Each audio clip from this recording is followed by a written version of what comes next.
बच्चों, welcome to my channel. तो last video में हमने एटम के बारे में पढ़ा था। तो हमारा नेक्स्ट टॉपिक है मॉलिक्यूल। चलिए मॉलिक्यूल्स को समझते हैं कि मॉलिक्यूल आखिर होता क्या है।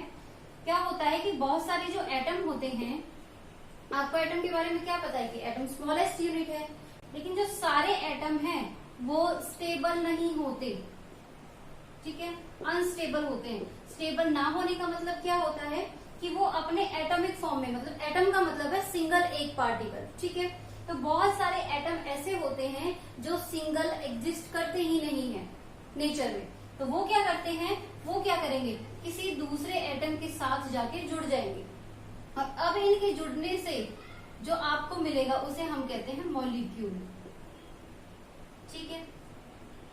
अब जो आपके पास यूनिट बनी मॉलिक्यूल, ये एक स्टेबल यूनिट होती है। स्टेबल, यहाँ देखो ये इंडिपेंडेंट नहीं था, मतलब इसे किसी दूसरे की जरूरत थी, तो ये डिपेंडेंट था एटम। लेकिन जब मॉलिक्यूल की बात करते हैं तो मॉलिक्यूल एक इंडिपेंडेंट यूनिट होती है, ठीक है। यही फर्क होता है एटम और मॉलिक्यूल में। सारे एटम इंडिपेंडेंट नहीं होते, लेकिन सारे मॉलिक्यूल इंडिपेंडेंट होते हैं, मतलब वो फ्रीली एग्जिस्ट करते हैं, वो अपनी फॉर्म में एज इट इज बने रहते हैं। उन्हें स्टेबल होने के लिए किसी तीसरे एटम के साथ जुड़ने की जरूरत नहीं होती, ठीक है। चलिए डेफिनेशन लिख लेते हैं मॉलिक्यूल की। तो मॉलिक्यूल की डेफिनेशन क्या होगी, these are the smallest independent particle, these are smallest independent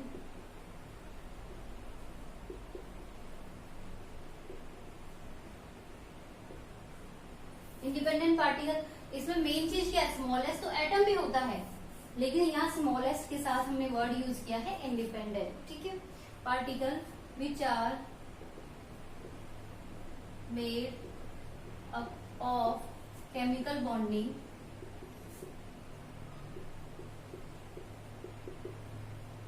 of two और मोर एटम,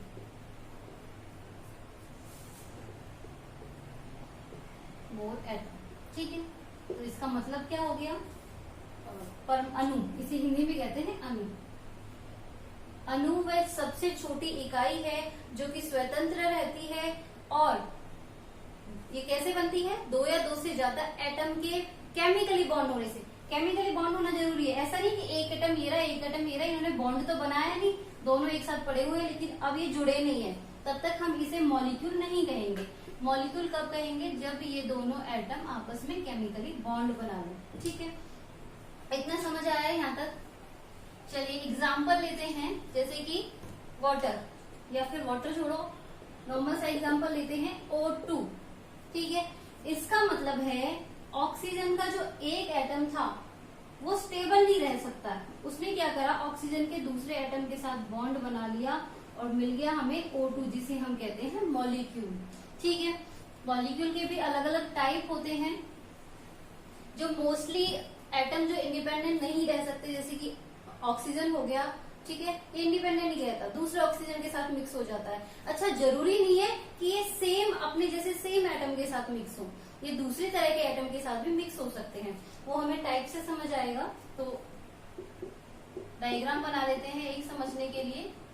तो मॉलिक्यूल आपका दो टाइप का होता है, मॉलिक्यूल ऑफ एलिमेंट, इसे कहते हैं तत्व के अणु, ठीक है।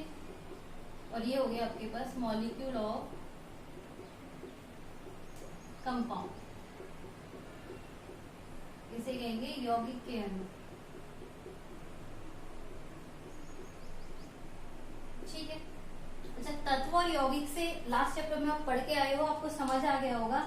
एलिमेंट का मतलब है कि एक ही तरह के, और कंपाउंड का मतलब है दो या दो से ज्यादा तरह के एटम, ठीक है। इसका मतलब ये वाले जो मॉलिक्यूल बनेंगे ये made up of same type of atom, मतलब एक ही जैसे एटम से बनेंगे। ये made up of different type of atom, ठीक है। सिंपल है, यहां तक समझना, ठीक है। चलिए एग्जाम्पल लेते हैं, जैसे कि पहला एग्जाम्पल ले लेते हैं। अच्छा, मॉलिक्यूल मैंने कहा है तो दो तो एटम कम से कम होंगे ही होंगे। तो सबसे पहले शुरुआत करते हैं, यहाँ पे इस तरफ हम वो लिखेंगे जब एक ही तरह के एटम एक दूसरे से जुड़े हों। तो पहला सबसे बेसिक एग्जाम्पल हम लेते हैं O2। इसमें क्या है, ऑक्सीजन के दो एटम जुड़े हैं, दोनों ऑक्सीजन के एटम बिल्कुल सेम सेम रहेंगे, तो इसलिए हम इसे कह रहे हैं मॉलिक्यूल ऑफ एलिमेंट। ये एक एलिमेंट बनाएंगे, इसे कहते हैं, देखिए इसमें दो एटम जुड़े हुए हैं, इसे कहेंगे di atomic molecule. Di atomic molecule, ठीक है। हिंदी में कहेंगे इसे द्विपरमाणु, दो परमाणु जुड़े हुए हैं, ठीक है, बहुत सिंपल।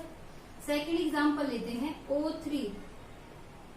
O3 मतलब ओजोन, आपने सुना है, तो उसमें जो ऑक्सीजन होती है वो O3 की फॉर्म में होती है, ठीक है।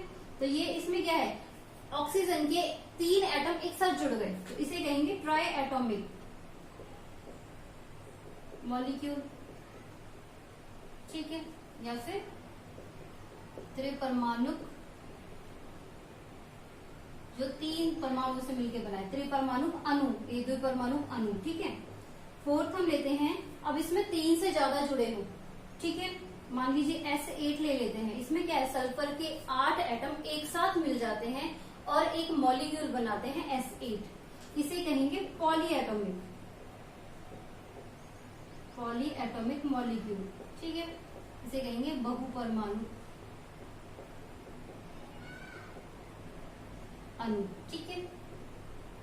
सिंपल है, कोई दिक्कत नहीं, समझ। चलिए इस तरफ देखें तो बात हो रही है मॉलिक्यूल ऑफ कंपाउंड। तो कंपाउंड के नाम से ही समझ आ जाता है कि कंपाउंड क्या होता है, जिसमें अलग अलग तरह के एटम जुड़े हो, अलग अलग तरह के परमाणु जुड़े हो।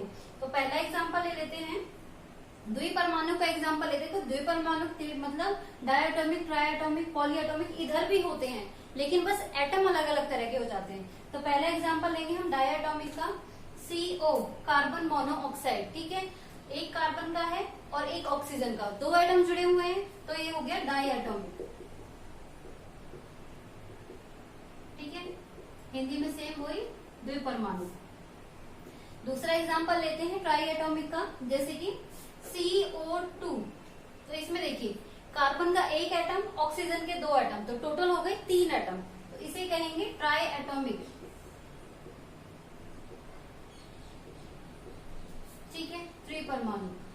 या फिर यहाँ पे आप H2O का एग्जाम्पल भी ले सकते हो, ठीक है। आगे बात करें थर्ड पॉलीएटॉमिक की बात करें तो H2SO4 ले लीजिए। इधर क्या है, 2 हाइड्रोजन है, एक सल्फर है, 3 हो गया, 4 ऑक्सीजन है, 7 हो गए, टोटल 7 एटम जुड़े हुए हैं और सारे अलग अलग तरह के 3 तरह के एटम से मिलकर बना है। इसे क्या कहेंगे, पॉलीएटॉमिक, ठीक है, बहुपरमाणु। तो यहां तक किसी को प्रॉब्लम नहीं होनी चाहिए, बहुत सिंपल है। रब कर दूं, नेक्स्ट टॉपिक है आपका, इसी के ऊपर बेस्ड है, एटोमिसिटी।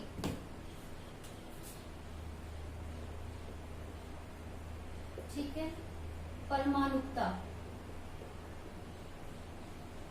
एटोमिसिटी क्या होता है, एटोमिसिटी का मतलब है, परमाणुकता का मतलब है कि एक मॉलिक्यूल को बनाने में, एक अणु को बनाने में कितने परमाणु जुड़े हुए हैं या फिर कितने परमाणु एक साथ मिलके एक अणु बना रहे हैं, उसी को कहते हैं एटोमिसिटी। मतलब देखो यहाँ पे हमने देखा कि कि एक साथ 8 एटम जुड़े हुए हैं, 8 परमाणु जुड़े हुए हैं, तो हम कहेंगे इस मॉलिक्यूल की परमाणुकता कितनी हो गई, 8। इधर अगर बात करें तो इधर कितने सारे एटम जुड़े हुए हैं, 2 हाइड्रोजन के प्लस 1 सल्फर प्लस 4 हाइड्रोजन, तो टोटल कितने जुड़े हुए हैं, 7। तो हम क्या कहेंगे, इसकी परमाणुकता कितनी हो जाएगी, 7। ठीक है, चलिए परमाणुकता की डेफिनेशन लिख लेते हैं एटोमिसिटी की। Number of atoms chemically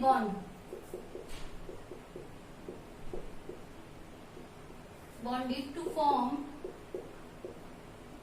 a molecule। मतलब एक मॉलिक्यूल बनाने में कितने एटम, कितने परमाणु एक साथ केमिकली जुड़े हुए हैं, उन्हें हम कहते हैं उसकी एटोमिसिटी। एग्जाम्पल लेते हैं,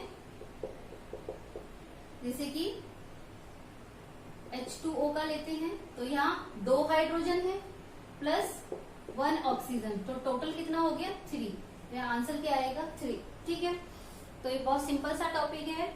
मैं इसके बेस पे आपको प्रैक्टिस के लिए कुछ क्वेश्चन दे देती हूँ जिनमें आपको बताना है कि परमाणुता या फिर एटॉमिसिटी कितनी है उनकी। ठीक है, क्वेश्चन पहला है H2CO3, ठीक है। सेकंड है C6H12O6, HNO3,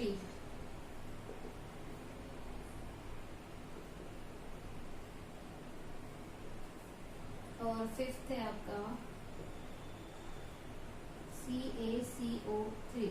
ठीक है, इन पांचों का आप आंसर निकालिए कि कितनी एटॉमिसिटी है, कितने एटम जुड़े हुए हैं, और मुझे कमेंट सेक्शन में बताना। आप इन्हें सॉल्व कीजिएगा, बहुत सिंपल टॉपिक है, इजीली हो जाएंगे। ठीक है, नेक्स्ट वीडियो में हम कंटिन्यू करेंगे आयंस को, आयन क्या होता है। बाकी वीडियो अच्छी लगी हो तो please like, share and subscribe कीजिए। Thank you.